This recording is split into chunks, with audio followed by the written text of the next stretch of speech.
स्वागत है आपका त्यागी गुरु फिजिक्स क्लासेस में। ओके डियर स्टूडेंट्स, कैसे हो? अपना चैप्टर चल रहा था फोर्थ, जिसमें था मोशन इन ए प्लेन। आज के टॉपिक में हम पढ़ेंगे प्रोजेक्टाइल मोशन। प्रोजेक्टाइल मोशन महत्वपूर्ण टॉपिक है बेटा। ये मोस्ट टॉपिक है चैप्टर 4 का। ध्यान से पढ़ना इसको बेटा। सबसे पहले बात करते हैं कि प्रोजेक्टाइल मोशन क्या होता है। तो बेटा मैंने जैसा बताया कि ये प्लेन में मोशन है, यानी ये 2 डायमेंशनल है। हमने एक 2 डायमेंशनल प्लेन लिया, ये एक्स एक्सिस है और ये वाई एक्सिस है। तो बेटा प्रोजेक्टाइल मोशन होता है यदि किसी ऑब्जेक्ट को हॉरिजॉन्टल से थीटा एंगल बनाते हुए, राइट बेटा, ये एंगल क्या है? थीटा। अगर किसी ऑब्जेक्ट को हॉरिजॉन्टल से थीटा एंगल बनाते हुए थ्रो किया जाए तो उसका जो स्पेस में पाथ होता है, राइट बेटा, ये जो पाथ होता है, राइट, इसी को हम कहते हैं प्रोजेक्टाइल मोशन। फिर सुने एक बात ध्यान से, अगर किसी ऑब्जेक्ट को हॉरिजॉन्टल से थीटा एंगल बनाते हुए थ्रो किया जाए तो उसका जो मोशन होता है उसे कहते हैं प्रोजेक्टाइल मोशन। ये 2D मोशन होता है बेटा। तो यहाँ अगर इसका ओरिजिन O है, एंगल थीटा है और इसकी वेलोसिटी को सपोज हमने मान लिया इनिशियल वेलोसिटी u है, और अगर सपोज ये पॉइंट है, जिस पॉइंट को मैंने मान लिया P है, तो इसके कोऑर्डिनेट बेटा क्या होंगे? x डायरेक्शन में यहाँ तक कितना होगा? x, और ये कितना होगा बेटा? y। तो इसके कोऑर्डिनेट होंगे x और y। और बेटा ये इसकी मैक्सिमम हाइट है। इस पॉइंट पर ये मैक्सिमम हाइट पर चला जाता है, उसके बाद ये डाउन होता है। तो इस हाइट को हमने मान लिया h और इस पॉइंट को हमने नाम दे दिया q, राइट बेटा। तो देखिए सबसे पहले अगर इसकी वेलोसिटी u है तो हम इसके कंपोनेंट डिवाइड करते हैं। तो बेटा x डायरेक्शन में इसका कंपोनेंट होगा ux और इसकी वैल्यू होगी u cos थीटा। पहले बता चुके हैं कंपोनेंट डिवाइड कैसे करते हैं। और बेटा y डायरेक्शन में इसको मैं क्या लिख दूंगा? इधर से लिख देता हूं, मैं इसको लिख दूंगा uy और इसका मान हो जाएगा u sin थीटा, राइट बेटा। x डायरेक्शन में क्या होगा?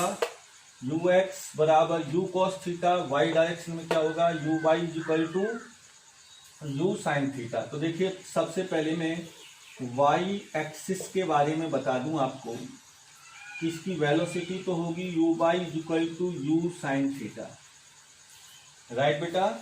और a की जगह क्या होगा बेटा? अगर हम इसे अपवर्ड करते हैं, ऊपर की तरफ यदि किसी ऑब्जेक्ट को थ्रो करते हैं तो a की जगह क्या आ जाएगा? -g आ जाएगा, राइट। ये है।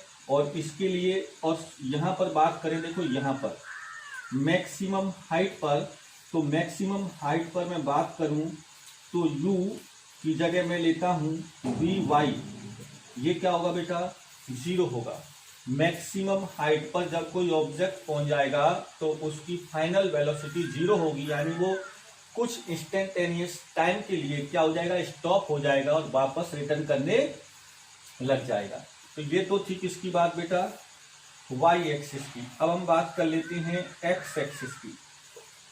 x एक्सिस में बात करें तो जैसा कि आप जानते हैं ux इक्वल टू क्या है? u cos theta. और x डायरेक्शन में जो a होगा, a, इसका इफेक्ट क्या होगा? 0। यानी आप ऐसे कह सकते हैं कि x डायरेक्शन में एक्सीलरेशन का कोई इफेक्ट नहीं होगा क्योंकि वो फ्लाइट किधर कर रहा है? ऊपर की तरफ, राइट बेटा। या ऐसे कह सकते हैं a बराबर g बराबर क्या होगा? 0। तो इन कंडीशंस को लेते हुए हम ये प्रूफ करते हैं कि इसका जो पथ है, इसका जो पाथ है वो पैराबोलिक है बेटा। कैसा है? पैराबोलिक है। तो पैराबोलिक की जो इक्वेशन होती है, अगर वो आ जाएगी तो इससे प्रूफ हो जाएगा कि एक प्रोजेक्टाइल मोशन के लिए किसी ऑब्जेक्ट का पाथ जो होता है वो पैराबोलिक होता है। तो इसके लिए हम क्या करते हैं, इसके लिए हम सेकंड इक्वेशन, कौन सी, second equation of motion, second equation of motion लेते हैं और ये है s बराबर u t plus half a t square.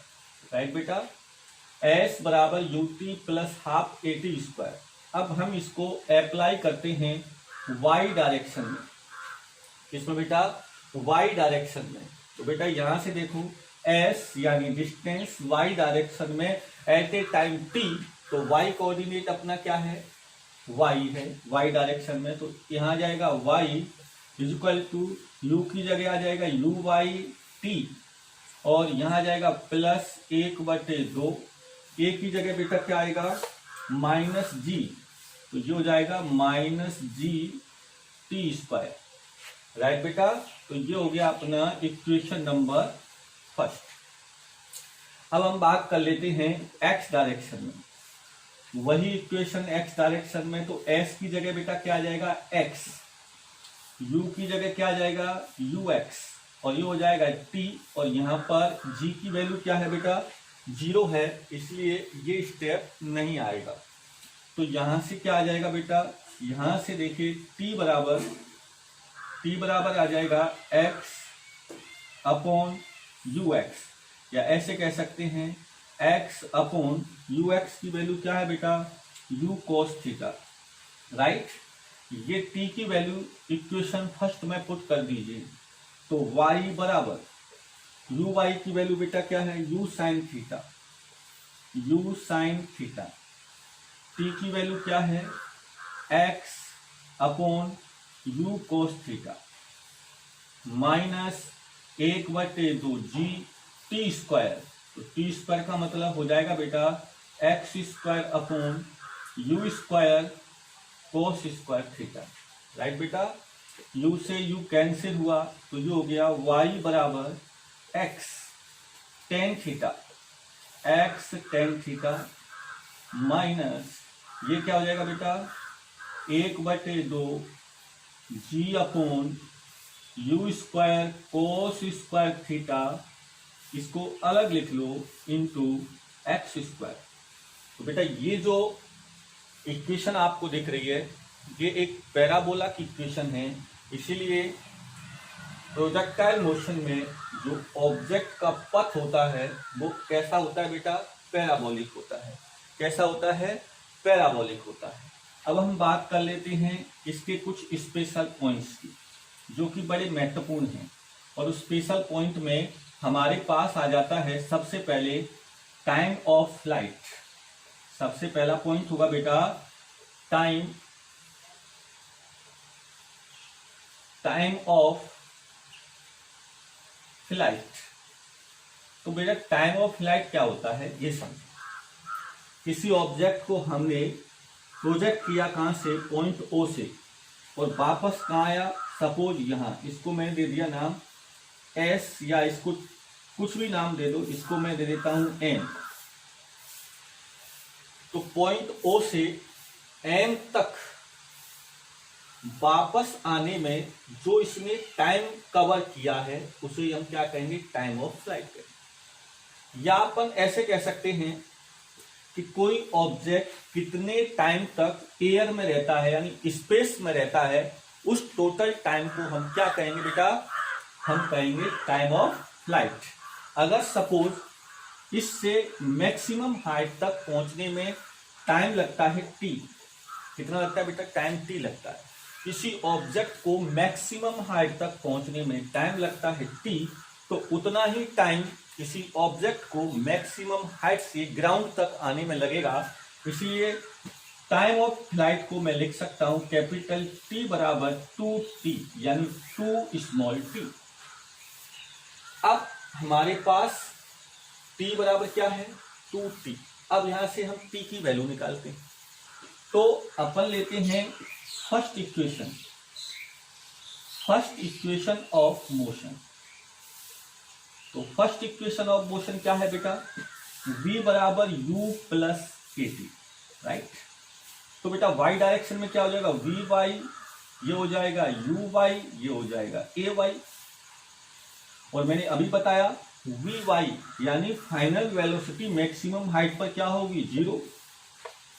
You Y की जगह क्या आएगा बेटा, u sine theta. A y की जगह क्या आएगा, वाई डायरेक्शन में, यहाँ वाई लिख सकते हैं, ए वाई माइनस जी आ जाएगा, माइनस जी टी, तो ये हो जाएगा जी टी बराबर यू साइन थीटा। तो टी बराबर क्या आ गया, यू साइन थीटा बाई जी। तो यहां से टाइम ऑफ फ्लाइट क्या आ जाएगा बेटा, कैपिटल टी बराबर ये हो जाएगा 2u साइन थीटा अपॉन जी। राइट बेटा, टी बराबर, इन सबको याद रखना है न्यूमेरिकल सॉल्व करने के लिए, कैपिटल टी बराबर 2u साइन थीटा बाई जी, इसको कहते हैं टाइम ऑफ फ्लाइट।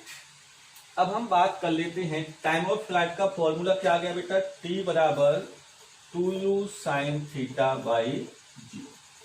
ये फॉर्मूले महत्वपूर्ण हैं जिनसे न्यूमेरिकल सॉल्व है। अब हम बात कर लेते हैं इसकी हाइट की।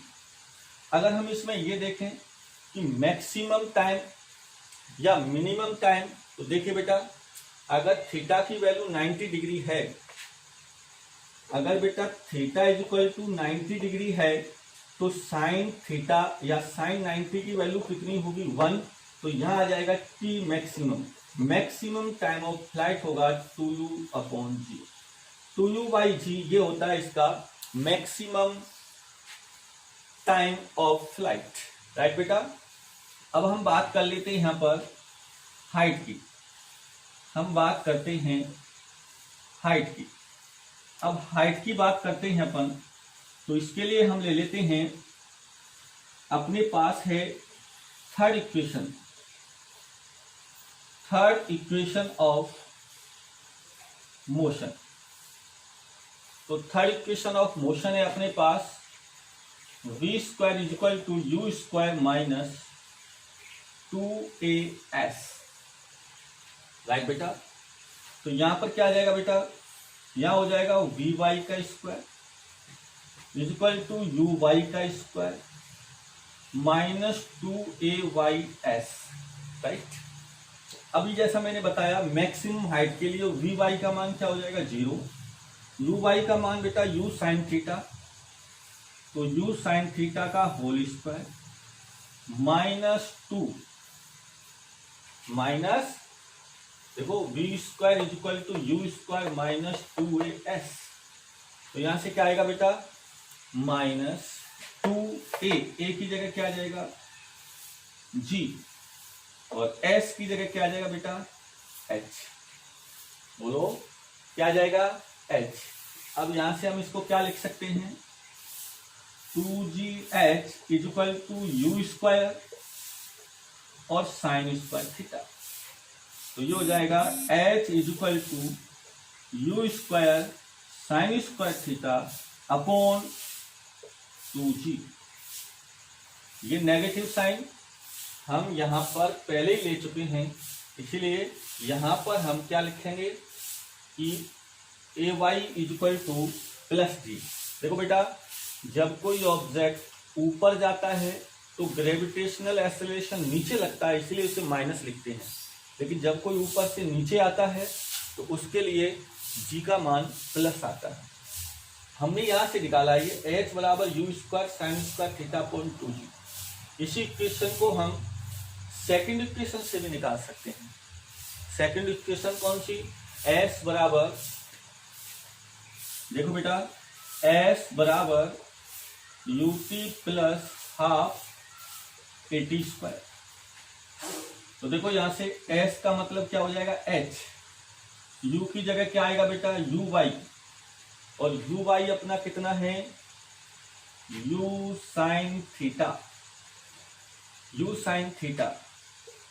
और t कितना है अपना, t कितना आया था बेटा यू साइन थीटा अपॉन जी। देखो ये कैपिटल T है, यानी 2t होता था, 2 हटा दीजिए, t का मान हो जाएगा यू साइन थीटा अपॉन जी। और यहां क्या हो जाएगा बेटा माइनस 1/2g, और फिर क्या आ जाएगा टी स्क्वायर का मतलब u square sine square theta by g, ऐसे भी कर सकते हैं इसको। अब देखो यहां से बेटा u square sine square theta, तो एच बराबर देखो बेटा u square sine square theta by g common आ जाएगा। यहां से क्या बचेगा ए, यहां से क्या बचेगा देखो, यहां से देखो जी से, यहां क्या था जी स्क्वायर, क्योंकि अपन जी स्क्वायर करेंगे तो एक जी से जी कैंसिल, तो यहां से कॉमन आ गया, तो यहां से क्या बचा -1/2 और यहां से -1/2, तो ये हो जाएगा h बराबर you square sine square theta upon 2g। तो दोनों इक्वेशन सेम है बेटा, तो अपने पास ये आ गया h बराबर you square sine square theta upon 2g।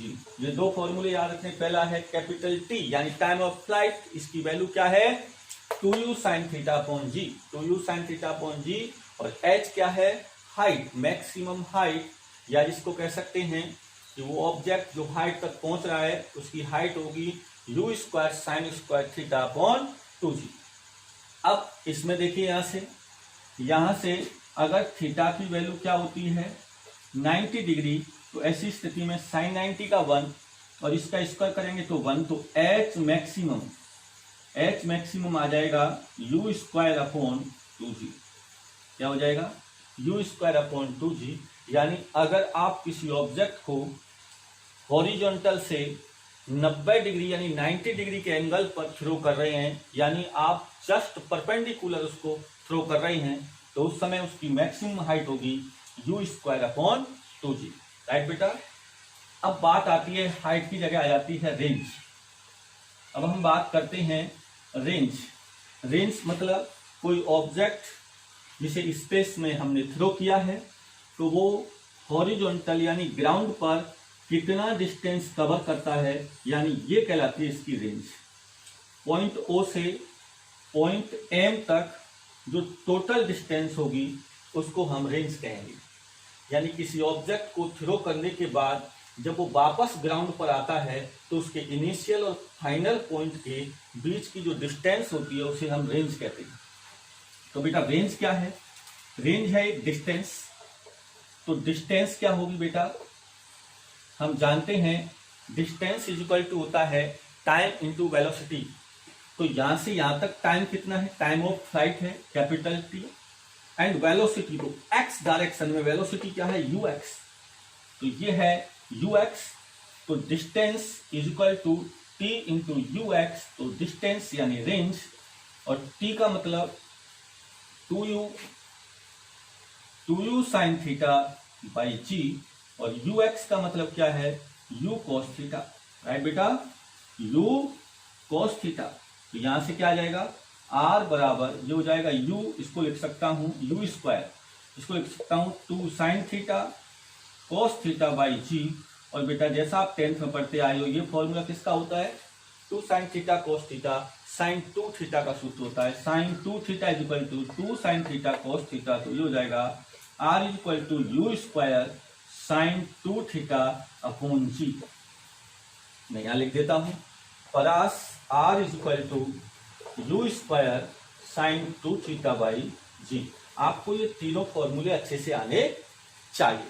अगर यहां पर हम बात करें कि परास मैक्सिमम कब होगी, ये परास मैक्सिमम कब होगी, तो थीटा इज इक्वल टू अपना कितना रख दीजिए 45। देखिए थीटा इज इक्वल टू 45, तो यहाँ कितना हो जाएगा 90 और साइन 90 का 1, तो आर मैक्सिमम कितना हो जाएगा u square by g. But कब होगा ये, जब आप थीटा 45 डिग्री, तो जितने भी एथलेटिक्स हैं जो किसी प्रकार जैसे गोला फेंक होता है, स्पेयर फेंकते हैं या जो भाला फेंकते हैं, वो कोशिश करते हैं कि हॉरिजॉन्टल से 45 डिग्री यानी 45 डिग्री के एंगल पर फेंकें ताकि रेंज सबसे ज्यादा प्राप्त होती है। ये तीनों फॉर्मूले याद रखेंगे, एक बार फिर सुन लीजिए। टाइम ऑफ फ्लाइट होगा 2u sine theta upon g, height होगी अपने पास u square sine square theta upon 2g, और रेंज होगी u square sine 2 theta upon g. अगर हम देखिए दोनों में रेंज मैक्सिमम कब होगी? जब थीटा बराबर, अगर आपसे कोई पूछे कि रेंज मैक्सिमम है तो ऐसी कंडीशन में हाइट क्या होगी, तो बेटा थीटा 45 पर रेंज मैक्सिमम होती है, इसीलिए यहाँ थीटा बराबर 45 रखने पर साइन 45 का मान 1/√2 होता है। स्क्वायर करेंगे तो 1/4 हो जाएगा, तो ये हो जाएगा u²/4g। क्या हो जाएगा? h बराबर u²/4g। आप इससे कंपेयर करके देखो, u²/g क्या है? रेंज। तो ये हो जाएगा रेंज और मैक्सिमम, तो ये रेंज का क्या होगा? 4 टाइम कम होगी उसकी हाइट। अगर रेंज आपकी 20 मीटर है तो इसका 4 डिवाइड करेंगे तो 5 मीटर उसकी क्या होगी? हाइट होगी। राइट बेटा। और यदि theta is equal to 90 degree पर हाइट मैक्सिमम है तो बताइए रेंज क्या होगी? तो थीटा इज इक्वल टू 90 और साइन 90 यहाँ रख देंगे, तो 90 इंटू 2 180, तो साइन 180 की वैल्यू 0, तो रेंज क्या हो जाएगी? 0। अगर आप उसको ऐसे फेंकते हैं तो वापस ऐसे गिरेगा और उसकी रेंज क्या हो जाएगी? 0। तो ये बात थी अपनी किसकी? प्रोजेक्टाइल मोशन की। इससे संबंधित प्रॉब्लम मैं आपको भेजूंगा, आप उसे सॉल्व करें। प्रॉब्लम आने पर मुझे पूछ सकते हैं, लेकिन मैं प्रॉब्लम देता हूं, उनका जवाब भी दिया करो बेटा। ओके, नेक्स्ट क्लास में पढ़ेंगे नेक्स्ट टॉपिक।